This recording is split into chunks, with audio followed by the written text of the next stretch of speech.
नमस्ते। तो आज हम इस वीडियो में सुमित इंडस्ट्रीज़ लिमिटेड इस कंपनी का जो एक पेनी शेयर है उसके बारे में फुल इंपॉर्टेंट डिटेल्स देखने वाले हैं, ताकि हमें ये पता चल सके कि इस कंपनी का जो पेनी शेयर है वो आने वाले दिनों में एक अच्छा रिटर्न देगा या फिर नहीं, और हमें इस कंपनी में इन्वेस्टमेंट करनी चाहिए या फिर नहीं। और इसके लिए हमें कंपनी के रिलेटेड जो इंपॉर्टेंट डिटेल्स है वो देखनी पड़ेगी, जैसे कि company profit and loss statement में प्रॉफिटेबल है या फिर नहीं, साथ ही में कंपनी के ऊपर कितना बोरंग्स है और कंपनी के पास कितने रिजर्व है वो भी हमें देखना पड़ेगा। साथ ही में कंपनी के कैश फ्लोज कैसे है, कंपनी के डेप्टर डेज और इन्वेंट्री डेज कैसे है, और उसके साथ ही में कंपनी के प्रमोटर के पास कंपनी के एक मेजोरिटी स्टेक है या फिर नहीं, क्योंकि कंपनी के प्रमोटर के पास एक मेजोरिटी स्टेक और अच्छे स्टेक होंगे तभी कंपनी स्टेबल रह पाएगी, वरना कंपनी में हमें कंटिन्यूस डाउनफॉल देखने को मिलेगा। और इन सब के बारे में इंपॉर्टेंट डिटेल्स देखने के बाद ही हमें पता चलेगा कि ये कंपनी आने वाले दिनों में एक अच्छी ग्रोथ कर पाएगी या फिर नहीं। तो सुमित इंडस्ट्रीज़ लिमिटेड इस कंपनी के जो इंपॉर्टेंट डिटेल्स है उसमें सबसे पहले हम कंपनी के बिजनेस के बारे में इंफॉर्मेशन देखते हैं। तो ये कंपनी पॉलिस्टर यान, पॉलिस्टर चिप्स और उसके साथ ही में टेक्सचरिंग यान है, इन सब का मैन्युफैक्चरिंग और एक्सपोर्टिंग करती है। और इस कंपनी का जो बिजनेस है ये देखने से पता चलता है कि कंपनी टेक्सटाइल सेक्टर में काम करती है। और पिछले कुछ दिनों से टेक्सटाइल सेक्टर में अगर हम देखेंगे तो बहुत जो कंपनी है उन्होंने बहुत ही अच्छे रिटर्न दिए, लेकिन सिर्फ टेक्सटाइल सेक्टर में कंपनी काम करती, इसकी वजह से हम इस कंपनी में ब्लाइंडली इन्वेस्टमेंट नहीं कर सकते। कंपनी कैसा परफॉर्मेंस कर रही वो भी हमें देखना पड़ेगा, और इसीलिए कंपनी का जो बिजनेस है वो यहाँ पर अच्छा है, लेकिन इसके साथ ही में कंपनी के बिजनेस में कंपनी कैसे नंबर डिलीवर कर रही वो भी हमें देखना पड़ेगा। और उसके लिए सबसे पहले कंपनी के रिलेटेड जो रेशो है, जैसे कि ROC, ये कंपनी का 4.46% है, और उसके साथ ही में कंपनी का ROE 5.68% है। और पिछले अगर हम 3 साल में देखेंगे तो कंपनी का ROE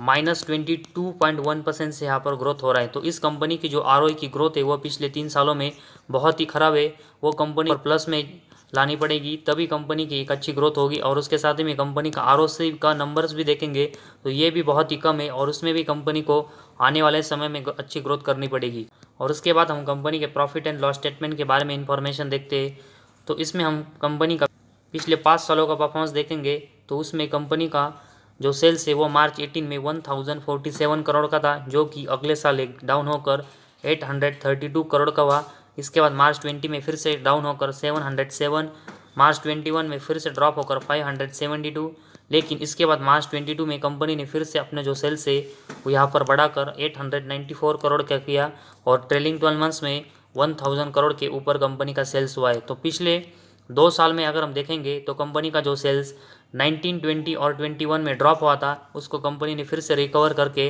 1000 करोड़ के ऊपर ले आया है। लेकिन फिर भी अगर हम पिछले 5 साल में कंपनी की सेल्स की ग्रोथ देखेंगे तो अभी भी ये -5.70% है। तो इसी वजह से मार्च 22 और ट्रेलिंग 12 मंथ्स में कंपनी ने जो सेल्स रिकवर किया है और फिर से पहले जैसा किया है वैसे ही कंपनी को आने वाले समय में गेन करना पड़ेगा, तभी कंपनी की एक अच्छी ग्रोथ है वो आने वाले समय में होगी। और उसके बाद हम कंपनी का ऑपरेटिंग प्रॉफिट देखेंगे तो मार्च 18 में 85 करोड़ का था, जो कि 19 में ड्रॉप होकर 41 करोड़, 20 में ड्रॉप होकर 31 करोड़, 21 में ड्रॉप होकर 27 करोड़, लेकिन मार्च 22 में कंपनी ने ऑपरेटिंग प्रॉफिट को यहाँ पर बढ़ाकर 34 करोड़ का किया है। और उसके साथ ही में ट्रेलिंग 12 मंथ्स में अगर हम देखेंगे तो कंपनी का ऑपरेटिंग प्रॉफिट है वो फिर से डाउन होकर लॉस मेकिंग 14 करोड़ का हुआ है। तो इस कंपनी का अगर हम ऑपरेटिंग प्रॉफिट देखेंगे तो मार्च 18 के बाद कंटिन्यूस ड्रॉप हुआ है, और इसके साथ ही में ट्रेलिंग 12 मंथ्स में कंपनी ऑपरेटिंग प्रॉफिट पर लॉस मेकिंग हुई है। तो कंपनी की जो सेल्स की ग्रोथ है वो ज़रूर मार्च 20 और ट्रेलिंग 12 मंथ्स में बढ़ी है, लेकिन इसके कंपेरेटिवली अगर हम कंपनी का एक्सपेंस देखेंगे तो ये भी मार्च 22 और ट्रेलिंग 12 मंथ्स में बढ़ा है,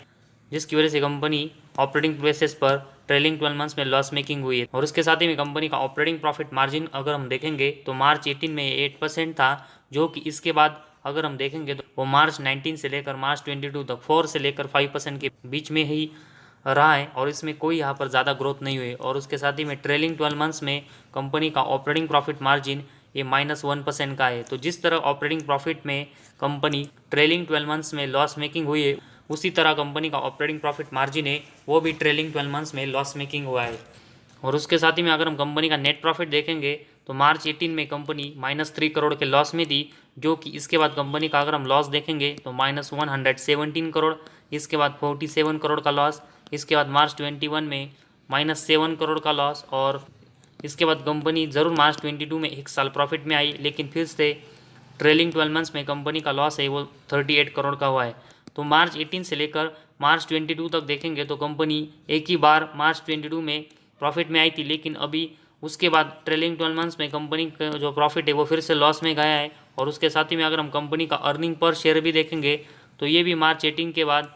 continuous maximum time loss making हुआ है। तो ओवरऑल कंपनी का प्रॉफिट एंड लॉस स्टेटमेंट में कंपनी ने अपनी जो सेल्स की ग्रोथ है वो ज़रूर यहाँ पर मार्च 22 और ट्रेलिंग 12 मंथ्स में बढ़ाई है, लेकिन इसके कंपैरेटिवली कंपनी का जो एक्सपेंस है वो भी बढ़ा है, जिसकी वजह से ऑपरेटिंग प्रॉफिट पर कंपनी का जो ग्रोथ होना चाहिए था वो नहीं हुआ। और उसके साथ ही में कंपनी के ऑपरेटिंग प्रॉफिट मार्जिन में वो भी यहाँ पर ड्रॉप हुए। और उसके साथ ही में कंपनी का नेट प्रॉफिट और ईपीएस में भी कंपनी मैक्सिमम टाइम मार्च 18 के बाद लॉस मेकिंग हुई, और ये कंपनी के परफॉर्मेंस के लिए एक बहुत ही निगेटिव साइन है। और उसके बाद हम कंपनी की बैलेंस शीट के बारे में इंफॉर्मेशन देखते हैं, जिसमें कंपनी के पास कितने रिजर्व और बोरोइंग्स है वो हम देखेंगे। और सितंबर 22 में कंपनी के अगर हम रिजर्व देखेंगे तो ये -117 है, जो कि मार्च 19 के बाद कंपनी का जो रिजर्व है वो लॉस मेकिंग हुआ है, जो कि इससे पहले ये प्लस में था। तो कंपनी का रिजर्व माइनस में जाना कंपनी का परफॉर्मेंस खराब होने का एक इंडिकेशन है। और उसके साथ ही में कंपनी का अगर हम बोरोइंग्स देखेंगे तो सितंबर 22 में कंपनी के ऊपर 418 करोड़ का बोरोइंग्स है, जो कि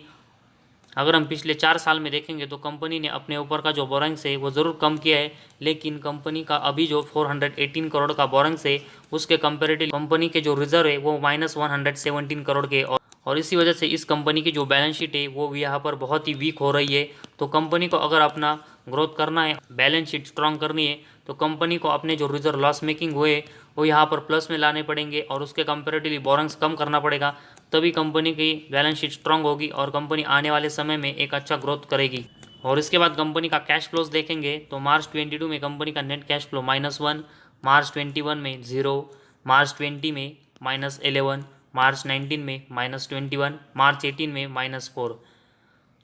तो मार्च 18 से लेकर मार्च 22 तक कंपनी का नेट कैश फ्लो अभी हमने जो देखा है उसमें कंपनी का नेट कैश फ्लो है वो कंटिन्यूस 0 या फिर लॉस मेकिंग। और किसी भी कंपनी का अगर नेट कैश फ्लो पिछले 5 साल में लॉस मेकिंग या फिर 0 होता है वो उस कंपनी के परफॉर्मेंस के लिए बहुत ही निगेटिव साइन होता है। और इसी वजह से कंपनी को अगर आने वाले समय में एक नेट कैश रिच कंपनी बनना है तो कंपनी को अपना जो net cash flow loss making हुआ है वो कंपनी को आने वाले समय में प्लस में जनरेट करना पड़ेगा, तभी कंपनी आने वाले समय में एक स्टेबल ग्रोथ कर पाएगी। और उसके बाद हम कंपनी के डेप्टर डेज और इन्वेंट्री डेज के बारे में इंफॉर्मेशन देखते हैं। तो इस कंपनी के डेप्टर डेज के बारे में इंफॉर्मेशन देखेंगे तो इस कंपनी ने अपने जो डेप्टर डेज है वो कंटिन्यूस यहाँ पर 100 के नीचे मेंटेन किए है, जो कि एक अच्छा साइन है। और उसके साथ ही में कंपनी के अगर हम इन्वेंट्रीज देखेंगे मार्च 20 और 21 के कंपेरेटिवली अपने जो इन्वेंट्री डेज है वो यहाँ पर कम के है, जो कि एक अच्छा साइन है। और आने वाले समय में कंपनी को अपने डेप्टर डेज और इन्वेंट्री डेज के नंबर से वो ऐसे ही कम करके रखने पड़ेंगे ताकि कंपनी का परफॉर्मेंस है वो यहाँ से और इम्प्रूव हो। और लास्ट में हम कंपनी का शेयर होल्डिंग पैटर्न देखेंगे तो कंपनी के प्रमोटर के पास 21.67% की हिस्सेदारी है, और उसके कंपेरेटिवली एफआईज और डीएस के पास देखेंगे तो इस कंपनी की 0 हिस्सेदारी है। और उसके साथ ही में पब्लिक की हिस्सेदारी देखेंगे तो इस कंपनी में 78.34% की है। और कंपनी के जो मेजोरिटी स्टेक है वो इस कंपनी के पब्लिक के पास है, जो कि इस कंपनी को अनस्टेबल बनाता है। तो इस कंपनी को अगर एक स्टेबल ग्रोथ करनी है और कंपनी को अपने प्रॉफिट एंड लॉस स्टेटमेंट में कंपनी के जो परफॉर्मेंस डाउन हुए जैसे कि कंपनी के सेल्स की ग्रोथ, साथ ही में कंपनी का operating profit margin, net profit और ईपीएस है, इन सब में एक अच्छी ग्रोथ आने वाले समय में करनी पड़ेगी। साथ ही में कंपनी बोरोइंग देखेंगे ये 400 करोड़ से भी का ऊपर है, और उसके कंपेरेटिवली कंपनी के जो रिजर्व है वो लॉस मेकिंग है, जिसकी वजह से कंपनी की बैलेंस शीट है वो बहुत ही वीक हुई है। साथ ही में कंपनी का कैश फ्लोज अगर हम देखेंगे तो पिछले 5 सालों में ये कंटिन्यूस लॉस मेकिंग है। तो इस कंपनी के जो डेप्टर डेज और इन्वेंट्री डेज है वो कंपनी ने 100 के नीचे ज़रूर मेंटेन की है, लेकिन इन दोनों में ग्रोथ करने से कंपनी के सभी परफॉर्मेंस यहाँ पर इंप्रूव नहीं होंगे और कंपनी कंटिन्यूस ग्रोथ नहीं कर पाएगी। इसीलिए कंपनी को बाकी के सेगमेंट में भी एक अच्छी ग्रोथ करनी पड़ेगी। और उसके साथ ही में अगर हम देखेंगे तो इस कंपनी की जो मेजोरिटी स्टेक है वो पब्लिक के पास है, जिसकी वजह से कंपनी अनस्टेबल होती है। और इन सब रीज़न की वजह से हमें एफआईज और डीएस की जो इन्वेस्टमेंट है वो भी इस कंपनी में ना के बराबर और 0 कंटिन्यूस देखने को मिली है। तो इस कंपनी को अगर आने वाले समय में एक अच्छी ग्रोथ करनी है, कंपनी को सभी सेगमेंट में अच्छी ग्रोथ करनी पड़ेगी, तभी कंपनी का जो शेयर है वो अच्छे रिटर्न हमें देते हुए देखने को मिलेगा, और तभी हम इस कंपनी में इन्वेस्टमेंट के बारे में सोचेंगे।